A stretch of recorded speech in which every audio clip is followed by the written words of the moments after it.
how to maximize sales using effective copywriting. That's a good question that we're going to be answering in this video. So that means doing market research and connecting with the customers, and also what are the best practices for titles and description.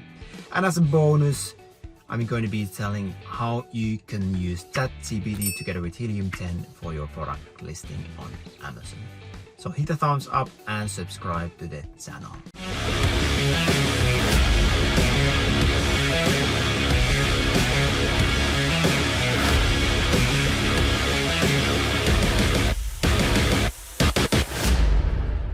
All right, so let's talk about maximizing sales with effective copywriting and the best practices that we should be doing. So in this presentation, we will learn about understanding the market, using emotion in the copy, and best practices for title and description when it comes to doing Amazon product listings. And then additionally, we have a tip or a bonus at the end where I'm going to be showing you how to use actually Helium 10 together with ChatGPT in order to do this. Okay, but yeah, I mean, first thing is that, and I often say, like, when we are talking about like product ideas, that I mean, ideally you want to start selling something that you already have some interest on and you have experience on, meaning that it could be something related with your hobby or whatever, because then, I mean, you will understand the market so much better than someone who doesn't have. But I mean, it's not really a deal breaker, because I mean, we have tons of different products and categories that, I mean, I have zero interest in that, but I mean, then it just means that I need to put the effort in order to build that competence to myself. For example, if I would start a golfing brand, and I have never ever golf, I mean, I don't golf, so I mean, I'm already at a disadvantage to someone who has been like golfing for decades or whatever. But I mean, it doesn't mean that I shouldn't do it. It just means that, okay, fair enough, then I just need to put a lot more effort than someone who's been in this niche or this category for like maybe even whole life, right? Yeah. But anyway, regardless of whether it's something we already know or we don't, I mean, we need to kind of list down the demographics, interest, pain points of the target market. So, because we are going to be using this information to create this effective copy that speaks directly to the needs and desires of the customers.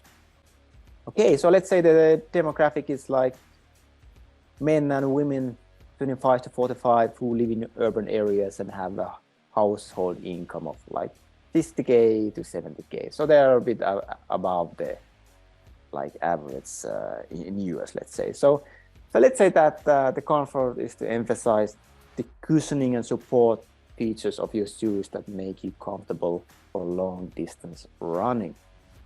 Okay, so I mean, if you're talking about running, then I mean, obviously we want them to be like slip resistant and durable. So that's probably what like runners are looking for their shoes, like especially if it's like running during when it's raining or whatever. So then you bring out the like things that people actually expect to have in the product. Or let's say that the target audience might be interested in fitness, running, outdoor activities. Then durability, I mean, we just highlight the materials and construction of the shoes that make them durable and long lasting. So we can see that, oh, okay, so here are the things about this durable things. So it's mesh, it's thermoplastic, polyurethane soap, and breathable mesh fan. But here, I mean, you actually need to be cautious that you don't speak language that other people might not understand. Meaning, if you are deep in this niche and you understand the technical mumbo jumbo, then I mean, all of your customers will not be well educated in this field. And let's say, I mean, me personally, yeah, I mean, I could buy some running shoes, so I could be like target customer. Like, I mean, not every day, but I mean, maybe I could buy it. But I mean, do these things speak to me? No way at all. No, they don't. And then let's say that, okay, here is talking about free running. So stretch, breathability, upper for ultra lightweight support and breathability. So yeah, I mean, obviously when you're running, you don't want your shoes to like sweat, and you want to have the support when you're running, and you want, that's also the question of durability. So other shoes are like, the worst case is that if you're in the middle of a run, and then during that, I mean, your shoe actually breaks, and it can have like a risk for your health, right, as well, because you might fall down. So the target audience might struggle with finding shoes that are comfortable, durable, and provide enough support for the specific type of running. And that's a good point, that what kind of running are we talking about? Like, would the customer be someone like me who would just not run regularly, meaning that I could just do some running like sometimes, but I'm not going to be like someone who's running even every week or even like every month. So I'm just going to be like random potential customer, but that doesn't mean that I wouldn't like regularly buy these shoes. So performance, so highlight the technical features of the shoes that make them ideal for running, such as breathability, flexibility, and traction. So I mean, ankle protection. I mean, even for me, who, I mean, I don't know about all that technical mumbo jumbo, but I mean, ankle protection, that sounds pretty important, right? So slip-on ankle design allows you to easily put on and off the shoe, and shoes tongue and heels protect your feet from hurt in any activities, provide more comfort. And that's actually one thing, especially here in the US, that people look for, is the kind of shoes that you can just easily put on and off.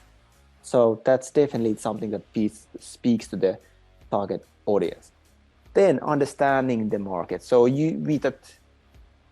we use language and messaging that speaks directly to the target audience needs and desires.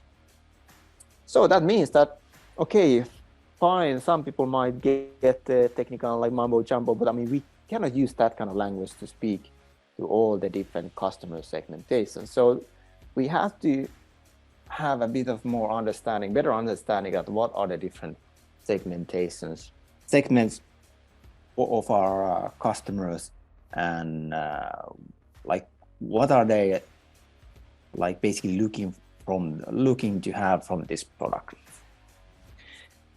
And yeah, I mean, let's take an example. So for eco-friendly cleaning products, the copywriting might highlight the benefits of using natural ingredients, such as like powerful cleaning that's gentle on your home and the environment, or clean your home the safe way with our eco-friendly products. Yeah, I mean, if the customer is this kind of thing, we need to highlight this thing. And the great thing about this is that we might be doing the same thing that everyone else is doing as well, I mean, on the product side. But we could actually just take highlight this thing, meaning that, okay, technically, like all of those competitors are like eco-friendly, but we actually make it as our like part of our marketing, meaning that we highlight it in the packaging, we highlight in the branding, we highlight in the product listing and everything. So that's something to consider. And there was actually a funny example. Was it like Samuel Adams beer in the US? Like, I don't remember what was the year, but anyway, they started thinking, the marketing department of Samuel Adams beer, that Well, I'm not a beer expert apart from drinking it, so I don't know the whole process, like how you do it. And anyway, but they took part of this process for like creating beer, and then it was basically the same process that every other beer maker was doing as well. So there was nothing special about Samuel Adams, the way that how they did the beer. But what they actually did is that they took this process and made it part of their like whole marketing and branding, that this is what makes our beer, the Samuel Adams beer, special, is because we like do this kind of process in order to for the beer creating. So, but the irony was that every single beer maker in the US was using the same exact thing, but they just were smart enough in order to highlight it and make it part of their marketing, and it really hit bullseye because it seemed so different than what other beer makers were doing. Yeah, so I mean, use words and phrases that resonate with the target audience. So if you're targeting young adult ladies who's into beauty products, write it in ladies' way of speaking. Yeah. So, advanced therapy for dry hands. Give your cuticles some much needed love and care. And let's say I, as a man, I'm looking to get some, I don't know, I don't know what this even is, but let's say I want to have some products on my hands. Like if you're marketing it for me as that, hey, this will give your hands like much needed love and care, I'm gonna be like, what are you talking about? Like, I don't need love and care for my hands. It's not like, it's not speaking to me at all. No, I mean, then it would be that, okay, for me as a man, I mean, it would have to be pragmatic. So don't speak about emotions, don't speak about feelings. Just tell me that, okay, this product is going to make my hands less dry, or like better feeling in my, like better kind of like touchy feeling in my hands or whatever. So it has to be, for a man like me, it should be pragmatic. But when we are targeting for ladies or young ladies, I mean, then you can use the language that actually speaks to your customer. So this is actually super important to understand and we really get right, so that we are using the language that like resonates with our target audience, right? Yeah, spa results from home. I mean, I rarely just go to spa, so it doesn't mean anything for me. Maybe this don't overpay for your luxury. Well, no, it doesn't really, because that's not, I mean, I'm not the target audience, so this listing is made for someone who is. And yes, so I mean, if you're selling a fitness product or whatever, then you might use images that show people using the product in a gym or outdoor setting. I mean, these lifestyle images are really important, but I don't actually like this example here too much, because this looks like a stock image. It doesn't look real at all, meaning that I don't mean that it looks digital. I just mean that it's look at stock photo that, okay, someone just like you, meaning that it just looks too fake. So lifestyle doesn't mean that it has to be any kind of like super pro or super kind of professional photo shoot. I mean, it has to look authentic. I mean, obviously the image needs to be good and all that kind of stuff, but it's much better that it looks authentic than instead of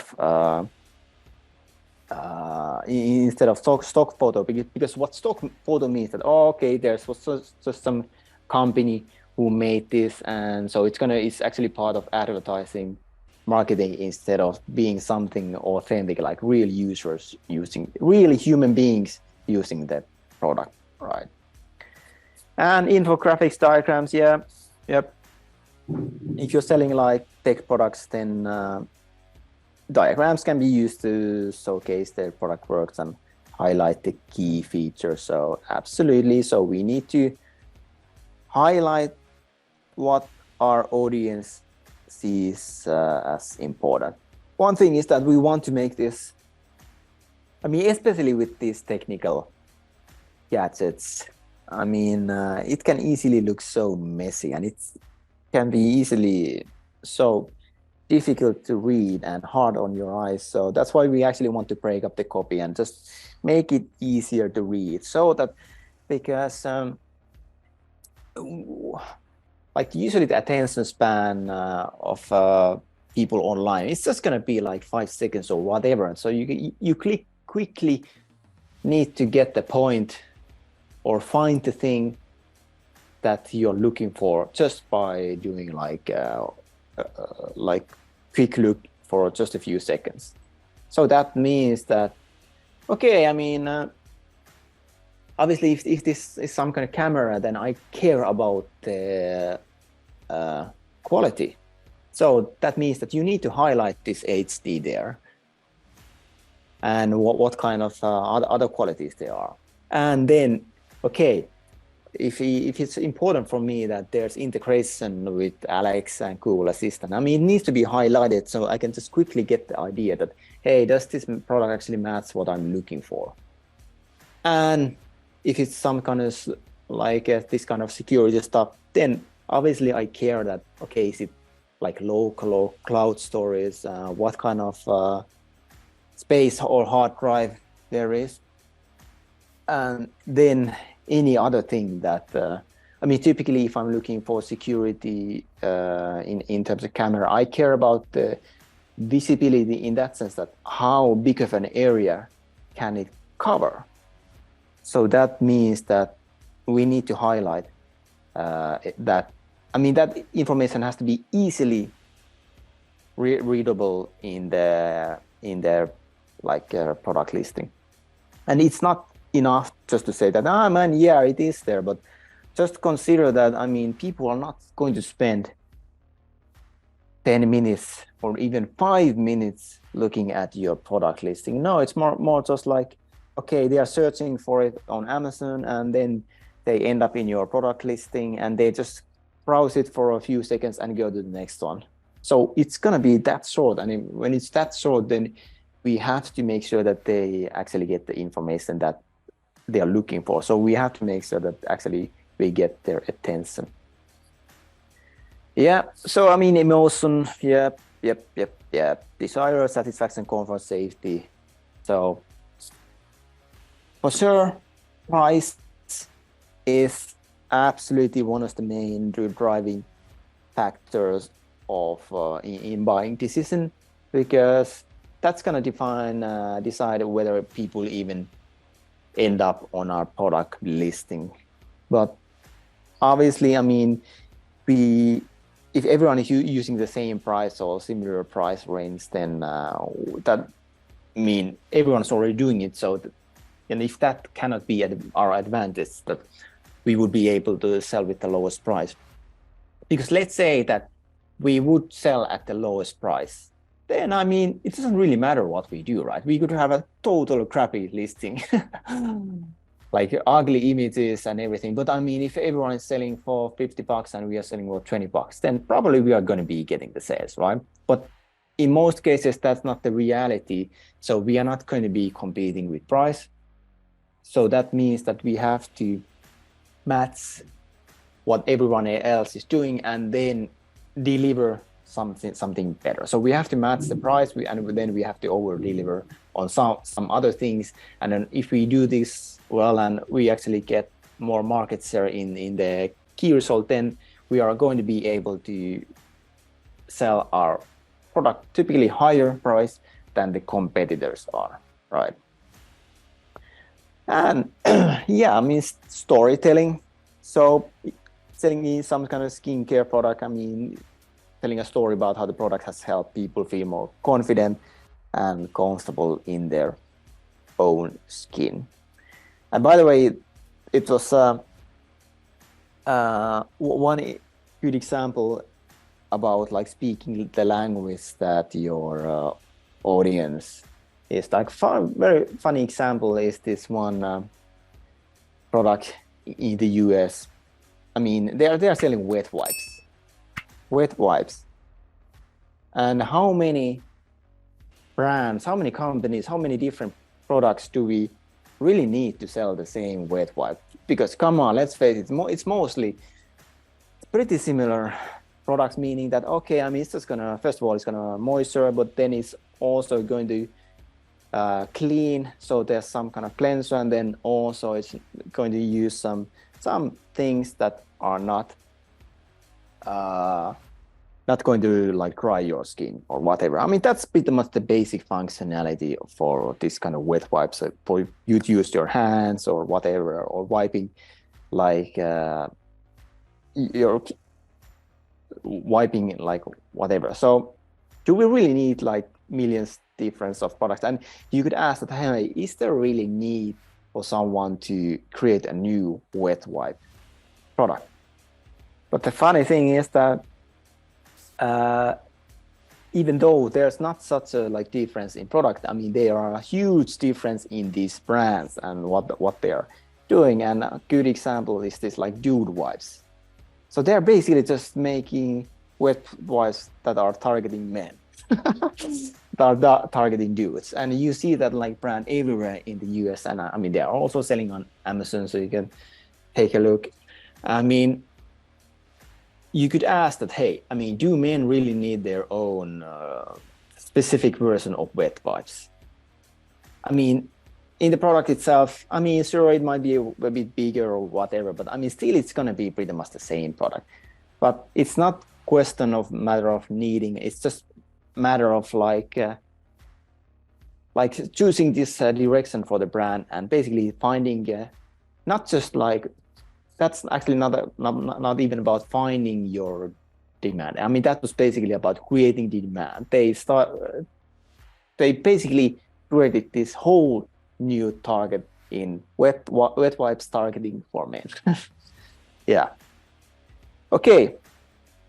Addressing fears and concerns, absolutely. So, for example, with home security, I mean, these products can typically scare you that, okay, I mean, what might happen if you don't have security at your home. So you definitely need to have safety and a peace of mind, and that's going to be achieved through using this product. And I mean, social proof, but here we also need to understand that we need to follow the Amazon's terms of service. But I mean, obviously, if you are using obviously, I mean, it's much better if we are not the ones who are praising our product, but it's actually customers. So it's someone else is, and ideally, it's not some other company or like other business. It's actually like customer like you, pretty much. Customer like us would be praising the product. I mean, that's what that's going to be the most effective way of marketing. Then, I mean, highlighting key features and benefits, and basically use persuasive language, and so. And then descriptions. I mean, here it really depends on the product, and that's what I mean, that we really need to understand the product market and the customer target audience, and the language that we need to use. So. And obviously, like, what matters for yoga mats? For yoga mats, it's probably non-slippery, extra thick, eco-friendly, or whatever. So that means that because when people are looking for a specific type of product, so we can actually use this to stand out, right? So, but in the description, we want to be specific. Providing specific details can help build the trust and reduce this likelihood for negative reviews and returns. And it's absolutely important to provide the dimensions, weight, and wattage. And like even it's not enough just to list it. I mean, this also like impacts the images, meaning that because if people are looking at it only for a few seconds at the product listing, 5 seconds, then they need to understand like what's the size of it. Because otherwise they might just give you like 1-star review saying that it's smaller than I thought, it's bigger than I thought. And obviously, I mean, that has nothing to do with the product itself, and it shouldn't be even part of product review. But I mean, it happens. People will just can give a 1-star review because, I mean, the product is not what they expected, meaning that, it's different size, even though the product listing itself lists that, hey, this is the size of the product and here's a comparison and so on. So that's why we need to do the extra effort in really getting the point across that giving, since people are not able to touch the products, then they are able to get like clear, good understanding of the product just from the product listing, right? Yep. Yeah, and here's an example. So I mean, just emphasizing different things. I don't know, I'm not the target audience of this, so I don't even know what is important. So I can only guess that, I mean, probably like large capacity and maybe this, I mean, absolutely easy to clean and stainless steel and so on. So pretty much like durability. But I mean, it's important that our product listing touches on the pain points that people have and the issues that people are having with the product, and where can we find those issues that people have had, for example, with the competitors. Yes, I mean, we can actually gather information from the reviews of the competitors and then just compile it to a single sheet and have a ChatGPT to summarize it. So how do we do that? I mean, we just go to the listing and click on the Helium extension, then click Review Insights and download the information and import it to Google Sheets. Then filter the information to show like only 1 to 3 star ratings, or then 4 to 5, or all ratings. I mean, it depends like what are we looking for. So are we looking just to highlight different issues or highlight the good stuff? So what do we actually want to do? Then we just copy paste the information to ChatGPT and ask ChatGPT to summarize the information and provide with the top complaints based on the reviews and or the top reasons why people love the product based on the reviews. So this is a super like quick way how we can get tons of information about the product and so possible issues and the things that they love in a like really fast way. So we don't actually need to spend even an hour just gathering this information. If you like this topic, then hit a thumbs up and subscribe to the channel. And if you like to get help from me in order to create your product listing, then just feel free to reach out to me. You can find me, for example, from Instagram. So check out the link from the description. Talk to you soon.